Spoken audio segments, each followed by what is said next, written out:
Besides Jezebel,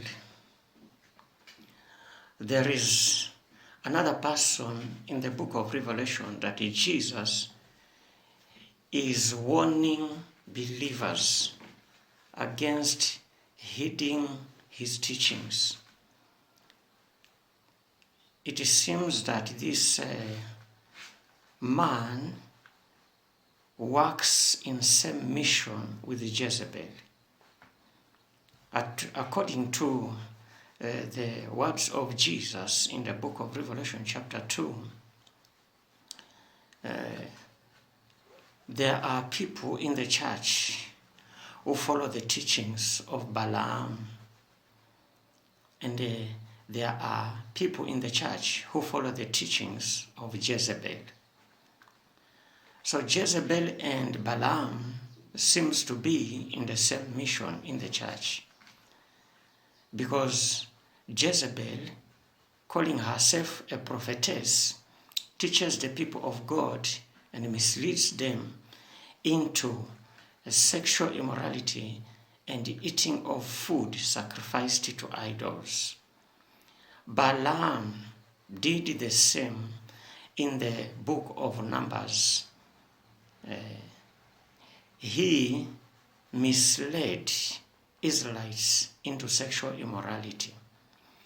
And this was because his curses could not land. We are not told that he did it in the book of Numbers 25, but we know he did it through the words of Jesus. This character, Balaam, is a worst character, because when he tried to curse the Israelites, when his curses could not land, he advised Balak to entice the Israelites to make a feast of their food that is sacrificed to idols, and invite the Israelites to come into the feast. When the Israelites feasted in that food, Balak had prepared. They committed sexual immorality. They entered into sexual immorality with the women of Moab.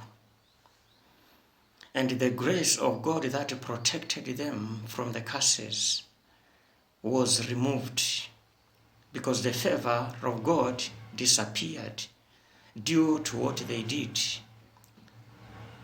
So this man Balaam, after he tries to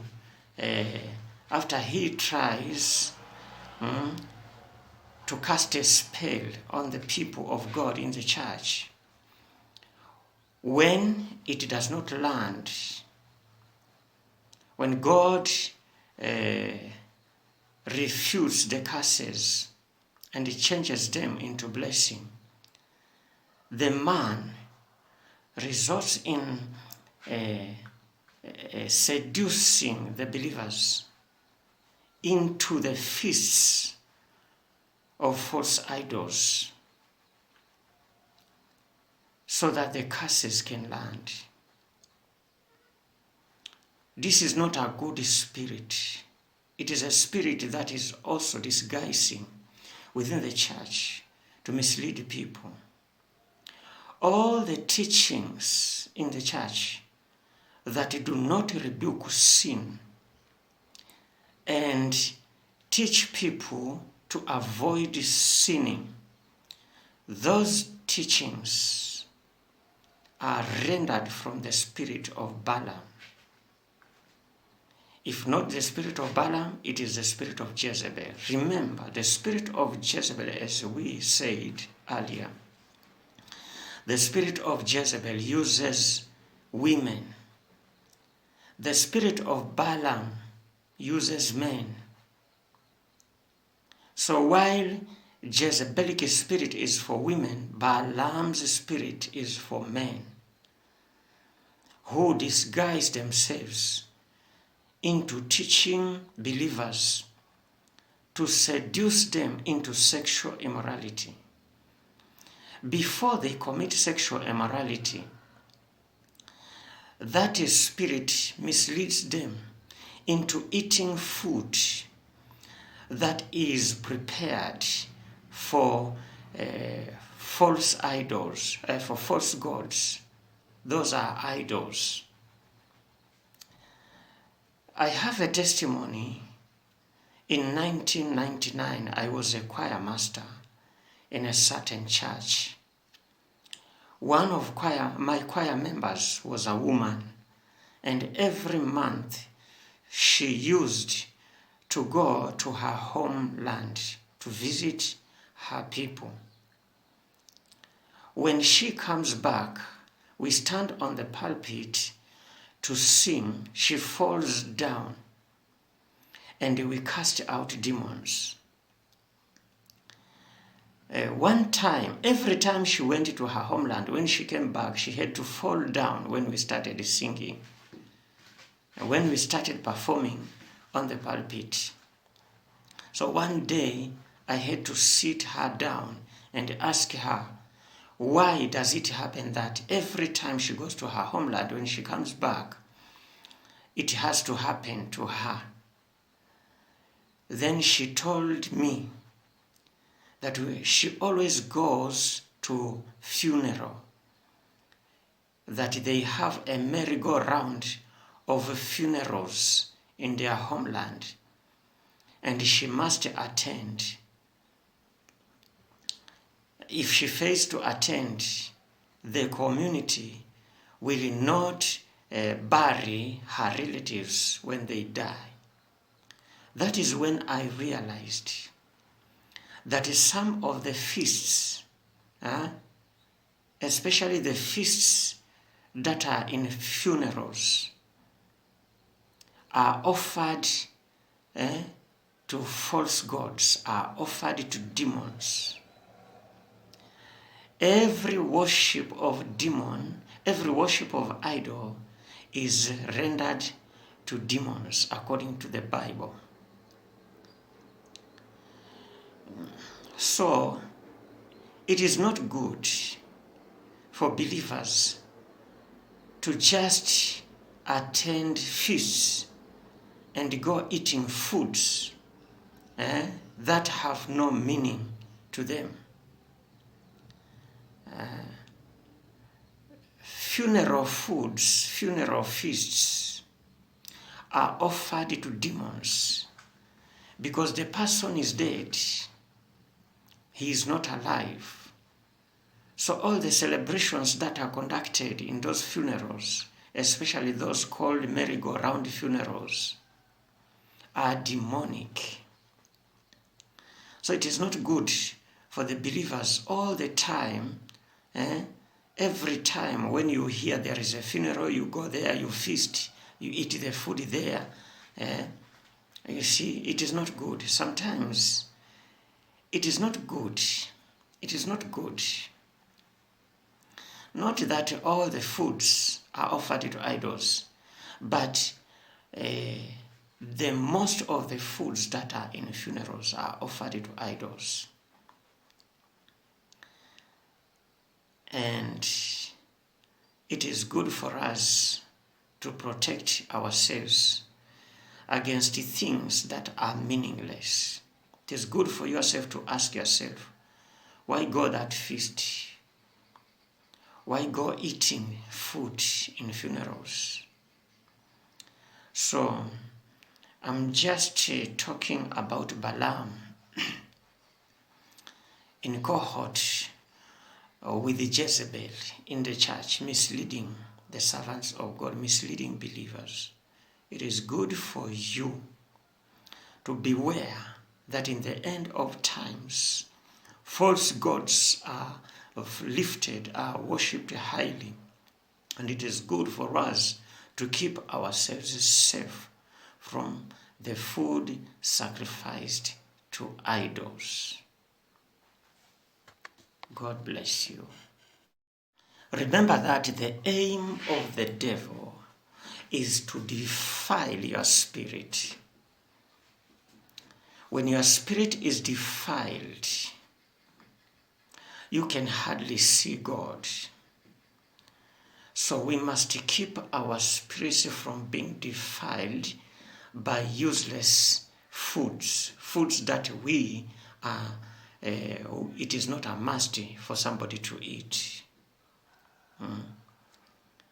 When you feast on that food, in most cases, you will end up in sexual immorality. There is so much of sexual immorality within today's church. And that sexual immorality, the devil makes sure that there is a defiled food that you have eaten for you to fall into sexual immorality. In 2001, I was a pastor under a certain bishop in Mombasa. I used to be in church fasting and praying most of the time. One day a woman brought me black tea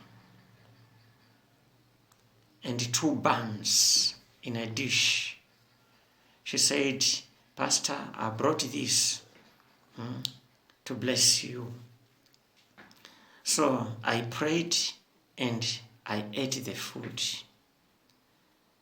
Then when I slept after prayer, in a dream, God took me back to the table, and I saw myself with the woman and the food in front of me. And I had a voice from heaven ask, "What is that?" I said, "These are 2 buns." The voice told me, "Look into the dish again." When I looked into the dish, I saw 2 live snails that were walking, that were moving within the dish. And I woke up. So I asked myself, what is that? The Holy Spirit told me, "Do not eat the food of this woman again, because her food is defiled." So the buns had turned into live snails in the dish. After 2 weeks, the first daughter of that woman died. And I wanted to go to that funeral, but the Holy Spirit did.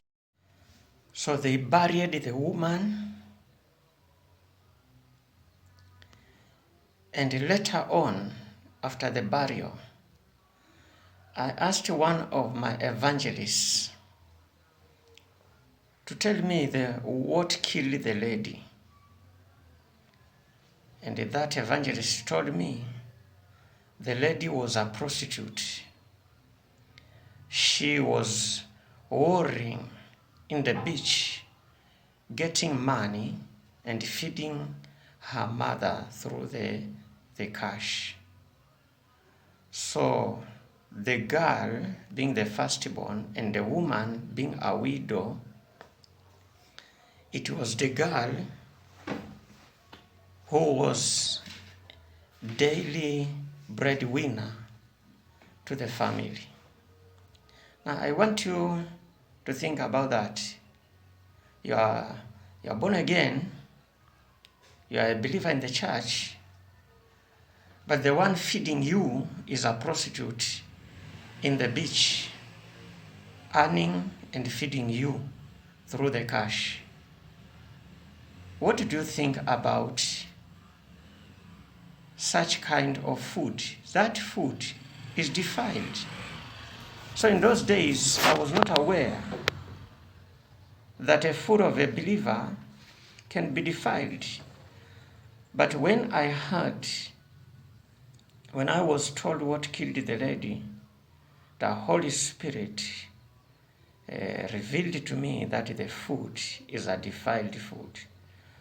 So there is a food that you can just favor it, but it is defiled, and it defiles your spirit. That day God protected me from being defiled by that food. Maybe that woman was a sexually immoral woman and had targeted me through the food. To bring me food, then I end up fornicating with her. Maybe that was the goal, and maybe that was her lifestyle. So I urge you to beware of two things. The food that is defiled and sexual immorality. Most of the brothers and sisters who fall into sexual immorality, before they do, they feast on a food that is sacrificed to something else, or they feast on a food that is defiled. A food can be defiled, though it is not sacrificed to something else, but it is defiled, like that one of that woman. Even the pastors, I was a pastor, and that food would have misled me, and I would have found myself fallen into sexual immorality. So beware of the misleading teachings of Balaam in the church and Jezebelic teaching in the church. Whenever you see somebody calling herself or himself a prophet, observe the character. What type of a character? Observe her conduct. Observe their conducts. Find out what character they are. In that way, you will keep your distance. And do not tolerate, because Jesus in the book of Revelation is telling the churches that there are people within you who tolerate, who heed the teachings of these two people. Balaam, Jesus groups Balaam with Nicolaitans. Nicolaitans are not good people. They are kind of diviners. People who listen to spirits, they don't listen to the Holy Spirit. So beware and keep yourself safe for the sake of your faith and your relationship with God. God bless you.